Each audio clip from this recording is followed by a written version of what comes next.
What is up, coordinators and naturals? I am just a simple Newtype, and in this episode we are finally diving into Gundam Seed Astray, Princess in the Sky. Before starting, however, we are going to dive into Declaration of the Sky, which is 2 short stories and a one-shot manga. This leads directly into Princess in the Sky. Here, Mina comes to terms that she needs an heir. Mattias informs her of what it truly takes to make the Declaration of the Sky a success, and Mina finds her successor. So let's get into this. Jess is down on Earth covering Kigali's wedding. Orb is working with the World Security Treaty Organization, which means they're trying to make a move away from neutrality. Mina got Jess access to the wedding along with an interview with the Martians. The Siren family was the most powerful after Mina and the Sahakus left the Great Five Clans. Of course they would find power during a time of turmoil. It's a family of schemers. Jess realizes that Kigali doesn't seem to want this wedding. There is a weird tension in the air. Jess is turned away because he doesn't have a black tie to a black tie event. You idiot! Kate Madigan lets him use his suit. Jess realizes that Kigali doesn't seem to want this wedding. During the ceremony, the Freedom comes in and takes Kigali, just like in the anime. Jess launches in his Outframe D to try to help. Murasame's scramble as well. Kate says to get his suit back to him. Better not rip it. He heads out and sees that Mina and the Goldframe are already on the scene. She is talking to a Martian. The Martian says that perhaps Kigali doesn't want to be rescued. This is Delta Astray, and the pilot is Agnes. Did we decide on Agnes or Ignis? I forgot already. The two stopped fighting and laid down arms. This was done after mentioning her Declaration of the Sky and her path towards empathetic individualism. Later we learned that she was taken by the Archangel. Many didn't even want this wedding to take place, so the people of Orb seem to be fine with it. Jess tries to interview the Martians, but Nahi steps in and says perhaps another time. They're too busy doing their own manga right now. The Goldframe never returned to the party. Jess wonders why. The smell of burning is in the air as the Junia 7 incident is fresh. The Eurasian Federation is lamenting at the never-ending war. They fought to end the violence, but it continues. This is an insight for why the Eurasian Federation isn't as buddy-buddy with the Alliance the second time around. Mina comes on a broadcast. Because of neutron jammers, everything is shortwave communication, and it is relatively easy to intercept. She calls for no nations and no nationalism. She calls for a universal philosophy instead. This new guideline of life is called the Declaration of the Sky.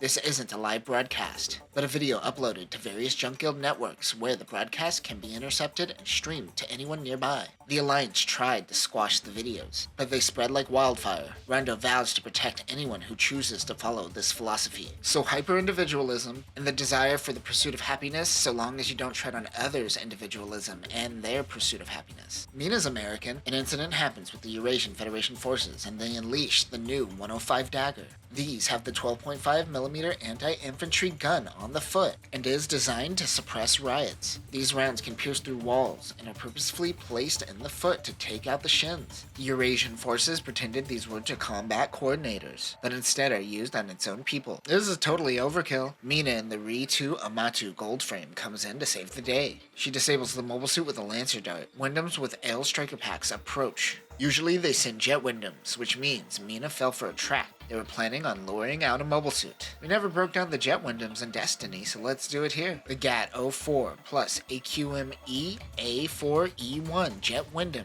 is a Windam with the Jet Striker Pack equipped. This gives the unit flight capabilities on Earth, which puts the Alliance at an advantage over the Zaku series, at least on Earth. There are hard points under the wings for propellant tanks or additional weapons. Neo Roanoke's Windam had its limiters taken off. Weapons include 12.5mm Sea-Wiz, a beam saber, the rocket-propelled anti-armor penetrator, which is a small knife that can explode, a dagger beam rifle, an offensive shield which comes with 2 missiles, and various air-to-air and air-to-surface missiles. The crowd cheers when the Goldframe deactivates its Mirage Colloid. The Windams circle Mina. Mina swiftly takes out the Windam striker packs. She isn't killing them, but she is destroying their thrust and it's a long fall down. After the battle, Mina heads to a mansion not too far away. The owner of this mansion is Mattias, who happens to be dead at this point. Apparently the same day that Mina made her Declaration in the Sky. Mattias and Matisse blew up along with the clan. He left videos for everyone in his life, including Mina. Mattias predicted conversations would need to happen after his death. She is struggling to keep her promise of protecting everyone who believes in the Declaration of the Sky. She's having scaling issues. She meets with a hologram of Mattias. Mattias knows everything, including that this conversation would happen. So she asks if her Declaration in the Sky will succeed. Ultimately, the video recording of Mattias tells her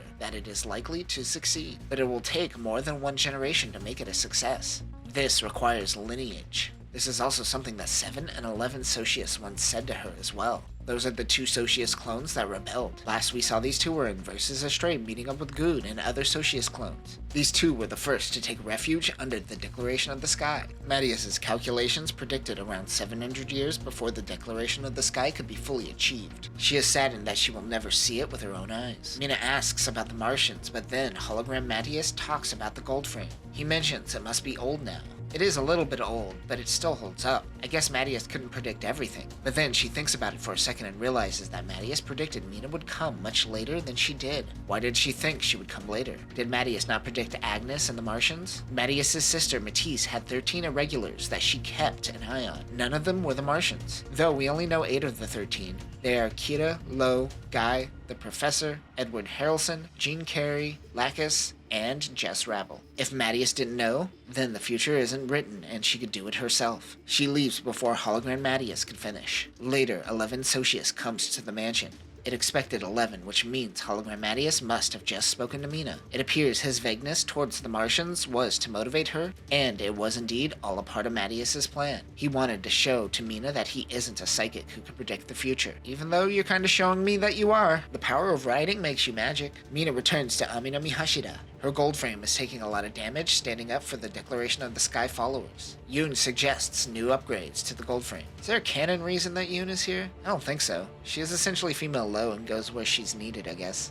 She also created the Resta. Do you think she gets a cut of the sales from the Junk Guild? Are they screwing over Yoon? Speaking of the Junk Guild, Rondo meets with the chairman, Liam. She tells Liam that she plans on continuing the orbital elevator. Remember, Aminami Hashira was supposed to be the top of the elevator, but production halted. The Junk Guild wants to help. Satona Winters makes cake for everyone. See, now Satona randomly showing up makes a lot more sense. Also there is Kenneth Lucchini and Bernadette. Bernadette LaRue was last seen in Destiny Astray with Jess. He informs her of a place on Earth that follows the Declaration. They took in Zaf deserters and Plant won't leave them alone. Kenneth thinks it isn't their battle, but Mina heads out anyways. Attacking the cities are Bobbies. The AMA 953 Bobby is the successor to the Den and designed as an aerial maneuver attacker and not a mobile suit. This was created to keep up with the Alliance's jet Wyndhams. It has a mobile armor mode which makes it look like a flying Baku. This has improved flight performance and improves on the Den's weak armor. Weapons include a multi-phase beam cannon in the chest, 12 barrel missile launchers on the wings,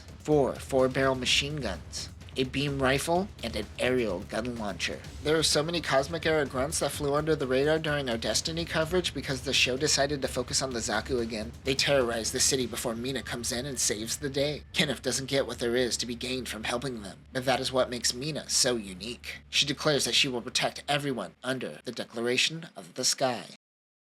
And that will do it for our Declaration in the Sky arc. Now let's dive into Princess in the Sky. Peace seems to no longer be an option post-war, but there are still some that walk their own path, such as the Junk Guild. They are hired to take apart some Junia 7 junk, but Lo is just showing off his Gerbera straight. There are some who fight when others have no one. Guy in the 2nd L and Elijah in the Vince Savior fight against some mercs. There are also some who seek the truth. Jess Rabble is not too far from Serpentel, documenting the battle. And then there is Mina. She is currently in the process of finding a successor and has narrowed the choice down to 2 people. She thinks that with a successor will come a new Astray. The girls set forth on an adventure. Mina's choices are Kazahana of Serpentel and our new character, Lath Winslet. One of these girls will become her daughter. One will become the Princess in the Sky. Ooh, title drop. We flash back to CE70. A young girl is piloting a Baku in the snow. She is a coordinator. Soon, she is heading to Orb. This is Lath. Her father runs Winslet World Concert, or WWK, who is mainly in charge of testing mobile suits in cold climates. She wonders why they are moving to Orb. Her father gives her intel on everyone attending the party. On the list is both Mina and Gina. At the party, she runs into Gina, who reminds her that her father is helping create weapons of war for them. She asks her to dance, but she refuses and runs away. She then runs into Mina. Oh, absolutely would. She reminds Lath that she is a coordinator born of naturals and that everyone serves a role. For the Sahakus, both Mina and Gina can be interchangeable, but it is by design in the Sahaku family. The Winslet moved to Orb to escape the war, but that didn't last long. Soon the Alliance attacked, During this attack, Lath's father was assassinated. The Alliance took control of WWK and kept Lath prisoner during the entire Alliance plant war. She was locked away until one day the Goldframe came to save her. She recognizes the voice of the pilot. It happens to be Gina. Gina is dead at this point, so it is Mina. Oh wait, I forgot there's a carbon human clone of Gina. Guess it could be that. I forgot about those. Mina saves Lath. They return to Ami no Mihashida, where Mina says that her rescue was a part of her brother's wishes. She knows everything about Gina, so in the event that one ever dies, their wishes will always be fulfilled. This is how Lath finds out of Gina's death. She wants to adopt her as the princess of the sky, but they must wait for the other candidate, Kazuhana Azure of Serpentale. A cruise ship is taken over by terrorists. They surround the ship with a Zaku warrior, Noctiluca. The ZGMF 1000 AAL Noctiluca Zaku warrior is a Zaku warrior with the Noctiluca wizard pack. It also has an extra head sensor and skid plates to skid across the water. It can function underwater, but it can't deep dive like amphibious mobile suits. Weapons include a hand grenade, a homing torpedo, anti-sub depth charges, a beam assault rifle, and optional large torpedoes in each hand. Inside the ship, one terrorist is trying to threaten everyone. He is kicked from behind by Kazuhana. She calls him dumb because if he kills a hostage, they lose any leeway they have. In the back by the bar, a man watches this all go down. He knows that Kazuhana isn't a passenger. She gets everyone calm and lets them know that Serpentale is here to save the day. The terrorist says, "Great lie." Kazuhana says, "Oh, that's no lie." And then Loretta comes in with a spinning roundhouse kick. Now that the situation is under control, Guy and Elijah move in. Guy is piloting the Blue Frame's second revise with the scale system. This is an updated version of the original scale system with new tech. It has tiny scales and functions as a shield against phonon masers. Additional sensors have also been added. This evolved from Zaft tech. He handles all of the Zakus, but Reed tells him that one more remains underwater. It looks like a goon. The fact that goon has a whole different meaning in 2026 makes this hilarious. Guy takes out the goon. The man thanks Kazuhana for saving them. He seemed to have figured out their entire plan. Loretta tells her daughter that that is Fairness Swiggle. Fairness? With a name like that, he must be an innovade. He was the target of the hijackers and the one who hired Serpentale. He seems to plan ahead and is very understanding of his surroundings. People call him the People's Monarch. Lath is tired of waiting for Kazuhana and wants to know what this is all about. Mina tells Lath that her declaration of the sky is summed up in this panel. Lath doesn't think that she wants to bear the burden of upholding these ideals and thinks she should focus on what happened to her father's company. Mina helps put her mind at ease and tells her that if her heirs' wishes are not to follow the declaration and to do their own thing, then that is alright as well. This calms down Lath and she gets rest for the night. Mina wonders if she could be a parent. A mommy, if you will. The rehome is taking Lath and Kazuhana to Ame no Mihashida. Lath joins them. She wonders what Mina wants with the two. Lath says she doesn't know. She is lying to Kazuhana.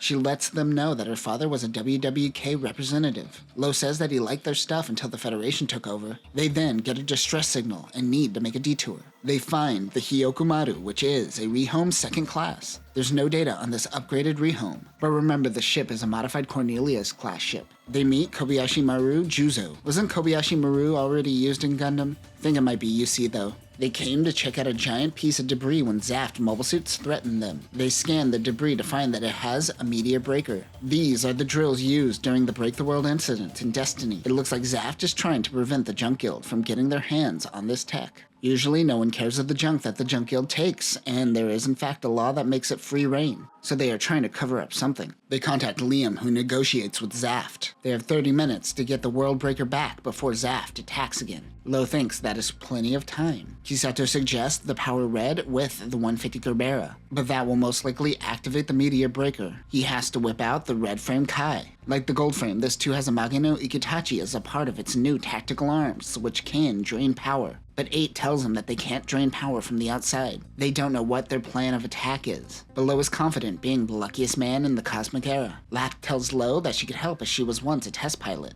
That gives Lo an idea. Lath pilots the Red Frame while Lo is being held in the hand. She gets in really close and finds an entrance on foot. A mobile suit can't fit, but a human can. Yeah, but how does Lo take it apart? Why, with the power of cutting away and not explaining it. They are amazed by her skills. Lo goes to fix the red frame and the two help out. The professor thinks that the meteor breaker was intentionally left there, as though someone was testing them. Meanwhile on Earth, Fairness Zweigel seems to be talking to Mina. It seems that he is working with Mina and monitoring the two candidates. Mina in the gold frame is fighting against Guy in the blue frame. He is testing out the Dragoons that she fixed up. Even though the incident with Dante is over, he still keeps the Dragoon system a secret. While testing, Mina is explaining to Guy how her heir doesn't have to follow the declaration. It's a personal choice, and can't be forced. If you want lineage, one can only inspire with action. The girls have yet to reply to her offer. Mina feels that Guy is the only person she could talk to. She also wants to ravage his body. Mina sends the two on their first challenge. They head to Earth where they attend a wedding.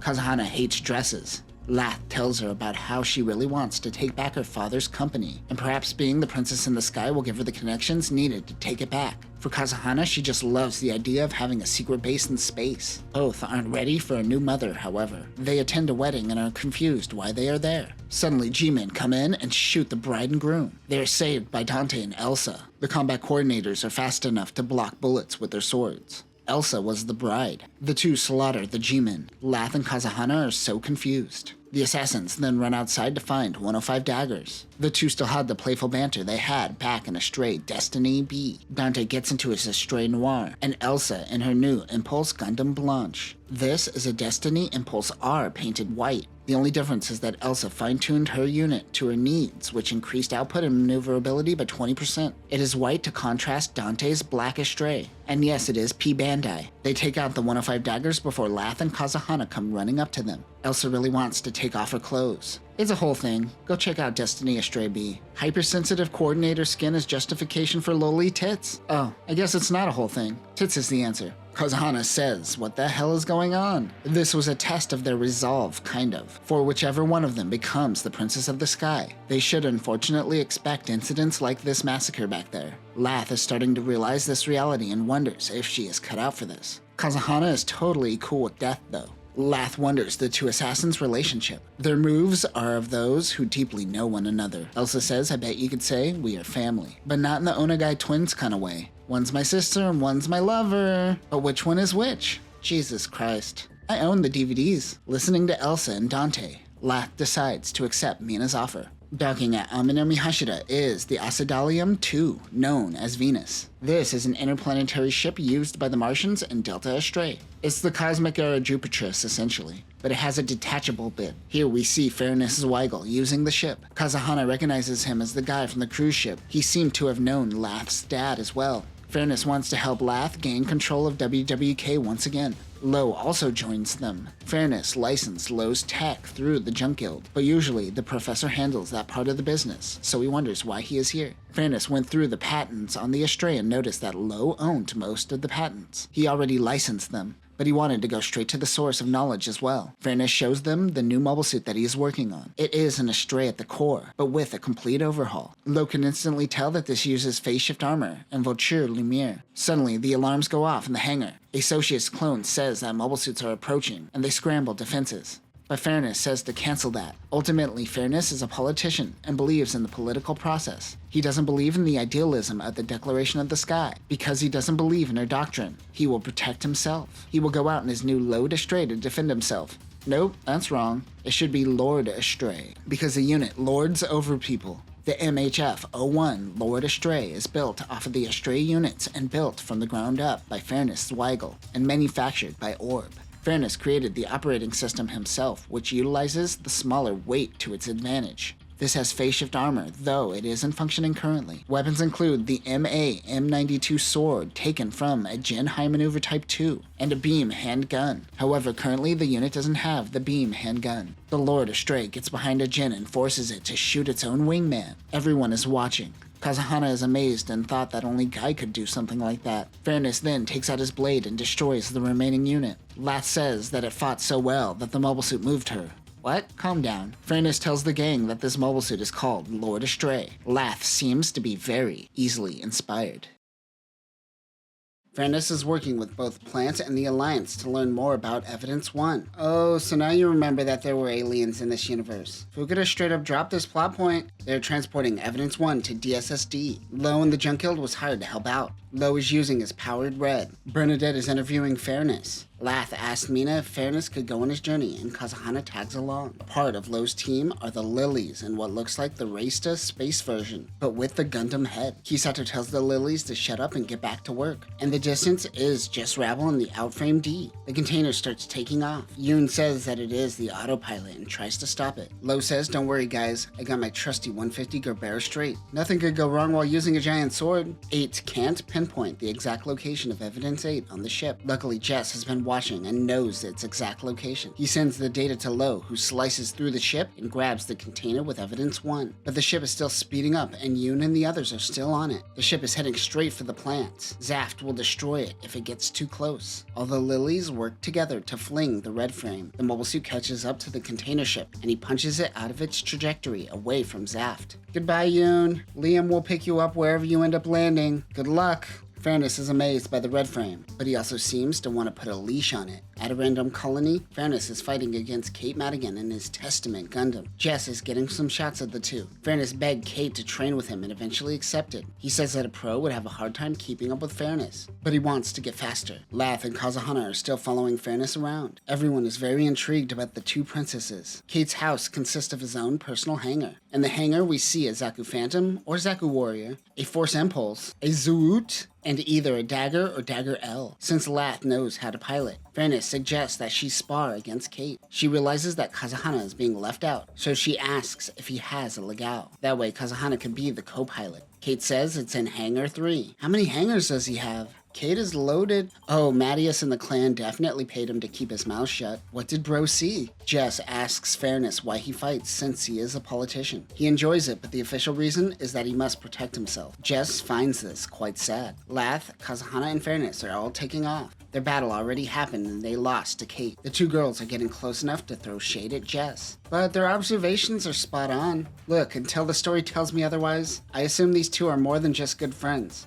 Anyways, cut to the next scene where Kate is wearing a robe around Jess. Good friends. Jess is really curious about Fairness. He says that he seems like the person that carries a lot of burdens, and people like that go from humanitarian to dictator real fast. Jess decides to hire Kate once again as his bodyguard. The professor tells AI George Glenn that the attack the other day was a little off. If it were terrorists, they would have left their mark, but there were no traces of interference. She thinks someone wanted to have Evidence 1 destroyed. If this did happen, Zaft would lose their anchor, which could quite possibly cause another war. There was a bigger conspiracy at play here. They just need to make sure Lo is prepared. Suddenly, they get a call from Lo telling them that the 150 Gerbera was destroyed. Jess gets word that something is happening at Aminami Hashida, and Lo is involved. He wants to go check it out. Jess's hunches are usually correct. They make it to Aminami Hashida to find Mina in an Izumo-class ship. She tells the two to come on board the ship, where they find Lo and Kisato. He tells them the whole story. We flash back to Lo and the gang helping out Kobayashi Maru. Things were going fine until suddenly Aminami Hashida begins rotating fast. Apparently it spins like the Space Needle. Lo used the 150 Gerbera and jammed it into the power unit, but it caused the sword to shatter and it flung the red frame into the debris field. Lo was able to save Aminami Hashida, but they have no clue what caused it. The rehome carries the 150, so Lo carried the whole thing here on his own. He said he wanted to show off to Kobayashi Maru, but he says that he never told him this. Someone was planning this, and they didn't want Aminami Hashida destroyed. They wanted the 150 destroyed. Lo doesn't get it because he'll just end up fixing it. Perhaps someone is trying to plan ahead. Fairness is confused about Lath's intention with her family's company. If she is committed to Mina, then it would seem like taking back WWK would be more of a burden. She says perhaps, but it is something she must carry out. She's going to do both to prove her worth. The company is significantly weaker than it once was. She shows him her new business proposal that she was working on while in prison. Fairness gets a phone call and learns of the situation with Aminami Hashida. The girls have to go back. Kazahana calls in Serpentale to help investigate. The Junkyll learns of someone being sent to guard Lo. That is when Elisha comes in. They think having him as a bodyguard is overkill, but he isn't there for them. He is here because Kazahana sent them. Heading to their location is the Ortegia Kai, which I assume is the Gundam Seed Destiny refit of the Agamemnon class ship. It happens to be Kennard Parnes. Socius informs Mina of the girls' return. She wants to divert them as it isn't safe just yet. She will send someone special. They head to the Earth Alliance Territory Special Industrial District Fairness 14 building. That's too many words for a building. Kazahana tells Lath that Elijah is quite the snack. She is still worried about her company, but Kazahana tells her to put more faith and fairness. That is when the girls meet with Gina. Of course, this is the carbon human of Gina.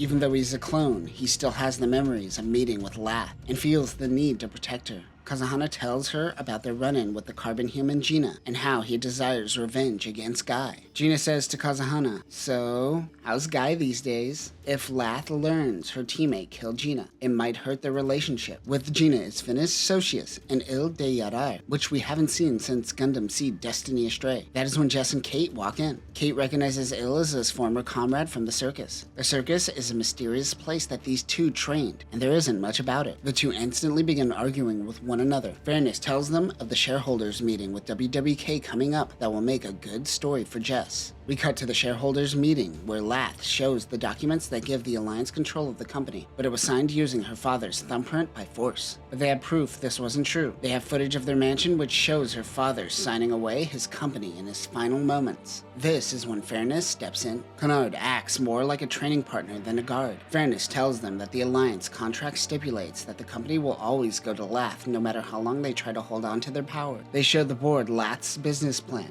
This company needs to return to helping all of society, and not just the Alliance if they want to return to the old ways. Fairness is able to get the board members on board with Lath's business plan. Everyone praises Kazahana for helping Lath during the meeting. They're making it like she played a vital role, but all she says was you could do it like a 90s Adam Sandler movie. They are suddenly chased by mobile suits. If the Alliance kills Lath, then they don't have to hand over the company. Gina says that his peeps will handle it. Soaring through the skies, Finis and the Hail Buster riding the Proto-Savior, piloted by Il. We've seen both of these units in action in Destiny Astray and Versus Astray. Finis is supposed to run support, but the two end up fighting with one another. Foot soldiers stop the car, but Gina handles business with his third eye. Lath watches her hero act like a psychopath. At Aminumi Hashida, mobile suits approach. These are the space-type mass-produced Hyperions. The mass production Hyperion space type is similar to Hyperion G, but it has two Amir Lumiere shields in the backpack, with support units having the full 360 shield. Weapons appear the same as Hyperion G. The designation for this unit is unknown. Of course, Kennard was the pilot of the original Hyperion Gundam. This triggers his PTSD with his best buddy Prayer, and it causes him to rage out. Hyperion goes down, but not by Kennard. It is Guy in the blue frame. Guy can't penetrate their shield, so instead he pushes the Hyperion into their ship, causing both to explode. It was the Eurasian Federation. They end up retreating. Kennard is here to protect Lo, which means Guy was hired by the plants. He is here to take Lo to the plants, but Kennard won't let him. Guy mentions that Lo's sword was made of rare metals. Once it was broken, by Junker Law, it made the sword junk, and thus fair game. People out here using Junker Law for nefarious purposes. You don't mess with Junker Law.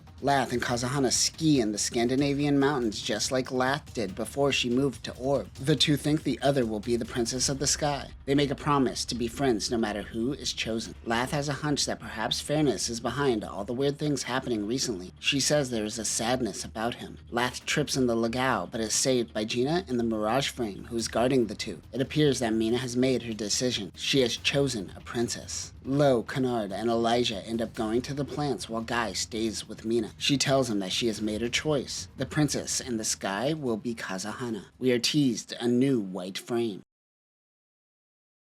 Both Lath and Kazahana launch in the gold frame Amatsu Hana. The MBF P01 Re-3 Gundam Astray gold frame Amatsu Hana is a remodeled version of the Re-2 Amatu. It is named after Kazahana. The armor returns to the original white of the vanilla gold frame. Since Kazahana isn't a good pilot, Lath pilots the mobile suit with Kazahana acting as the sub-pilot. This is a two-seat mobile suit. Like Mina's unit, this has Mirage Colloid tech and phase shift armor. Weapons include 75mm Sea-Wiz, the Magano Ikitachi Energy Absorption Blade, the Magano Hoko Shot Lancer stored in the Magano Ikitachi, the Trukuros Kai Offensive Shield, Claws, and the Totsuka no Tsurugi Saber. If they tune the natural use operating system, Kazahana may one day be able to pilot it. In the past, the two girls are impatient waiting to learn who won. Kazahana is concerned how much power Fairness has, and wonders if he is pulling the strings behind the scenes. Gina and Guy are with Mina. She sits down and tells the two that the princess will be Kazahana. In the present, Guy in the blue frame helps test the new gold frame. Kazahana doesn't even know what Guy is capable of. He unleashes dragoons and says, "He could do that?" While fighting, Gina rushes Guy. He says he hasn't been relieved of protecting the princesses, so he will fight Guy. Gina is a dick, but he always protected Mina. I like that the carbon clone is still a dick, but he protects the princess. The rematch to the fight between Gina and Guy is on. We haven't seen these two fights since versus Astray. Kazuhana tells Lath that it was Guy who killed the original Gina. She also explains something that Gina and others overlook. Guy made the final blow to Gina, but Lo was a part of the battle and helped disable his unit. I get he takes the Batman approach and never kills, but come on. The two girls try to stop the blue and Mirage frame. As they move in, Kazuhana notices that Gina isn't going into his enhanced psychotic form. This all must be some sort of test. She notices that Gina is showing the two how to properly fight against the blue frame. The gold frame stops them. Gina was able to see the blue frame D in action. He just disappears on the battlefield using Mirage colloid tech. Guy and the girls continue their test. If they work together, they can win. Lo, Kennard, and Elijah make it to Aprilius 1, where Zaft is claiming ownership of the rare metals the 150 Gerbera was made out of. They claim no civilians should have this. Fairness with Jess and Kate join them. He suggests that this be given to the people. They should divide it between Zaft, the Alliance, and Lo. The Guild of Commerce will manage distribution. Of course, Fairness owns the Guild of Commerce. Jess notes he knows how to make moves. 1/3 of the rare metals will be funneled to him. The girls use the Magano Kitachi on Guy's dragoons. Guy goes into attack, but stops short. He says that the test is over. The two of them work together really well. Mina took parts from her gold frame to make the Amatsu Hana. Mina's new updated suit is called the Amatsu Mina Complete, though I can't find any data on this unit. She wants to test her new unit, but Guy needs repairs first. She is informed of the outcome of the rare metals. Mina believes that these two girls are about to become enemies. Kazuhana and Lath visit Fairness while they transfer the rare metals to the Alliance. Lo took his share to Aminami Hashida, and Zaft is doing their thing with their share. The Guild of Commerce is the weakest of the three and easiest to attack. The girls' suspicions are correct as someone sends a warning flare. Helping with transportation of the rare metals happens to be Double V and is turned red. He uses the trio system to control Blau, Rot, and Geld. However, the three units are instantly killed. Again. This is exactly what happened to you in Destiny Astray R. Is this going to become a running gag? It happens to be Dante and Elsa. Double V then unleashes the mass production Hyperions piloted by AI. Dante and Elsa banter while they attack. The girls and Fairness launch in their mobile suits. Elsa shoots at point blank range, rocking the Amatsu Hana and knocking out Kazuhana. Gina comes in to save the girls, but the assassins retreat. They claim their mission is complete anyways. It was just to do minor damage. They all regroup on Fairness's ship. Kazuhana says, alright, cut the crap. They got out of this situation way too easy. But Elsa and Dante specifically targeted the Lord Astray and Amatsu Hana, and then just bailed? What is Fairness trying to pull? He says, you're right, Kazuhana. I should use the rare metals to upgrade my mobile suit. Good idea. The girls don't trust him, but Lath finds that there is something good about him. She will go with Fairness and figure it out. Kazuhana can't be doing this now, as she is the Princess of the Sky. Fairness and his ship finally make it to their location. Artemis, the base with the first Armure Lumiere system. This once belonged to the Eurasian Federation, but as of now, it belongs to Fairness. Lath is going to stay with Fairness to ensure that he doesn't step over the line. He says, aw, but I want to take over the world. He says, look guys, I'll be the one to say it. I just think the Destiny plan isn't that bad. Is it really taking away free will if it provides so many efficiencies? Lath says, I'm watching you. I won't let you run no shadow government under my watch. Also, Kazuhana is wearing Mina's outfit, and it is adorable. It's like a mini Mina. She tells Gina to watch over Lath. Fairness gives her data on the new Lord Astray. He wants her to give it to Lo. Meanwhile, Lo turned the handle of the 150 Gerbera into a positron cannon like the Lohengrin. Lo gets a transmission from Kazuhana. He reads the plans and realizes that this may very well be the greatest mobile suit ever. In the hands of someone like Kira, this could be used to shape the world. I appreciate that they're saying that the Astray line of mobile suits is superior to anything in the main timeline of Cosmic Era. Suck it, Jesus Yamato. His new Lord Astray just might be invincible. He uses the rare metal Omega to coat the mobile suit. There was enough to coat one mobile suit. If Lo could get his hands on a lot of rare metal, then he could possibly defeat Fairness. Which is why he divided it into 3. It will be impossible to get his hands on it. Double V plans on stealing the metal for himself. Approaching Artemis is Leon Graves with Alec Ladd in his Kerberos Zaku Phantom. We haven't seen these two since Frame Astrays. Remember, Leon is a natural working with Zaft. Rudolf Wittgenstein is also with them. I keep forgetting about this guy. Leon has Hyperions they borrowed from their spy, so Double V is working with them. Before they attack, the Artemis umbrella goes down, and out comes Lord Astray Omega. The MHF-01 Lord Astray Omega is a redesigned version of the Lord Astray that utilizes the rare metal Omega that originally came from Lo's 150 Gerbera Strait. This unit only has half of the rare metals applied to it. It is equipped with the Lord Longsword, which can split and create a saber. It can also become a whip. This version retains the MA M3 Heavy Blade. Leon knows of Fairness's mobile suit and instantly moves in to attack, no hesitation. He knows Fairness's ego is his weakness. Their ship moves in to handle Artemis while they're distracted. He plans on self-destructing the Hyperion nuclear reactors into Artemis. But before he can, he is scared off by a mysterious new mobile suit. Leon and his team retreat. It is Lath and the new Amatsu Hana Kai. The MBF P01 Re-3 Gundam Astray gold frame Amatsu Hana Kai, later renamed to Amaterasu, is the upgraded gold frame that has the rare metal Omega in certain areas. This is where the other half of the metals went. The wings are called the Yatagarasu, consisting mainly of the rare metal Omega. This can separate and function as a fighter, which Kazahana will later pilot. The Amino Hazuchi is similar to Voiture Lumiere and is seen used on Stargazer as well. Weapons include the Tactical Arms Omega, which include Dragoons. Fairness tells him that he sends the Lord Astray specs on the plants and decided to create their own Astray. Now Lo can't build a weapon capable of defeating the Lord Astray. Bernadette interviews Fairness and ensures the people that he is totally not enacting the Destiny Plan, but he's totally trying to enact the Destiny Plan. It's gaining traction more on Earth than the plants, who surprisingly rejected it. But it will soon grow through space as well. There is nothing that they could do to stop the Lord Astray, now that the plants are rebuilding their own. It is the nuclear strategy. If you can't beat them, join them. An armed nation is a peaceful nation and all that jazz. It does raise the question, why does a politician businessman have a mobile suit though? Lath decides to do Fairness's genetic screening. Everyone gathers at Aminami Hashira, including the Green Frame and Gale Strike. That means Trojan and ND He are joining them. Remember, ND He is a carbon human clone of Guy. Also, there's Double V. He laughs and says he's better than you filthy naturals. Kazahana knows he's the one who leaked the intel, but she lets him stay if he spills the beans on what he knows. Uno and Satona Winters are there too. Everybody from Astray is converging! While some of the boys train, others help Lo with a new weapon. Meanwhile, Fairness gets Lath's DNA results. Her coordinator genes have no direct correlation to her empathetic nature. Everything that makes Lath comes from her environment, not her genes. Lath says, now that you have learned a new path, certainly you will change your ways, right? Fairness says, oh, you poor little girl. That's not how any of this works. She knows that Fairness has been watching everyone since the beginning. That is when Dante and Elsa approach them looking for a fight. Lath says, you could change your ways, but Dante says, it's in my genes, damn it! This fight is a metaphor. Fairness tells Dante that his unit isn't invincible because he gave half of the rare metals to Lath's unit. Dante says, so, you could be stronger is what you're saying. Well, screw this, I'm out of here. Like Guy, Dante wants to fight people at their best, and will refuse otherwise. Fairness explains the Yatagarasu to Lath. Back at Aminami Hashira, they learn that Zaf's Lord Astray is complete. Fairness knows of Zaf's Lord Astray, but thinks Lo and the gang can handle it. The Lord Astray Z is Zaf's version of the Lord Astray after given the blueprints by Fairness. This has a tactical arms in the shape of a Z on its back. It also utilizes the Lupus beam rifle used by Freedom and Justice.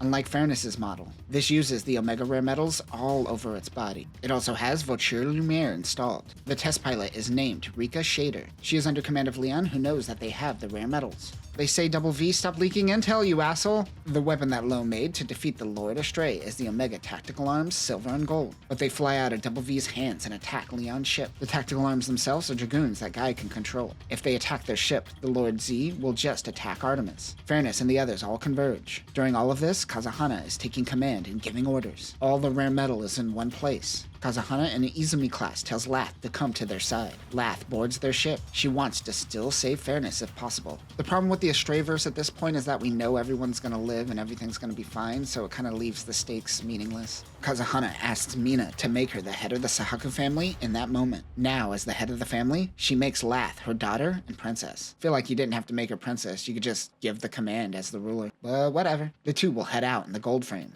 Mina renames it Amaterasu. They launch and face off with Fairness. Amaterasu and Lord Astray have the same amount of rare metals. They are waiting for the balance to shift. That is when Guy and Lo throw the silver and gold Omega Tactical Arms at the girls. Both the Gold Frame and the Lord Astray go for the weapons. Fairness reaches out for the weapon, but it is grabbed by Mina in the Mirage Frame. This is probably the best image you're going to get of the Mirage Frame in Tyrant mode as well. While they fight, Lo aims his new Lohengrin launcher. He fires it at Amaterasu. It absorbs the power and it supercharges the mobile suit. Remember, this is kinda similar to the way the Voiture Lumiere propulsion system works on Stargazer. This allows Amaterasu to slice Lord Astray in half, but with its top half, Lord Astray grabs the tactical arm and stabs towards the girls. But Mina gets in the way and blocks the attack. She is badly injured. They get Mina help. She survives and says she would do anything to save her children. You know, Kazahana actually has a real mom. Fairness decides that he will no longer go through with the Destiny Plan. Even though you were saying you weren't going to do that, right? Okay, buddy. We learn that Lo was raised by Junkers, and he was supposed to be called Love, but the paperwork had a typo. Uno says a traveler once came to the graveyard talking about a son named Love.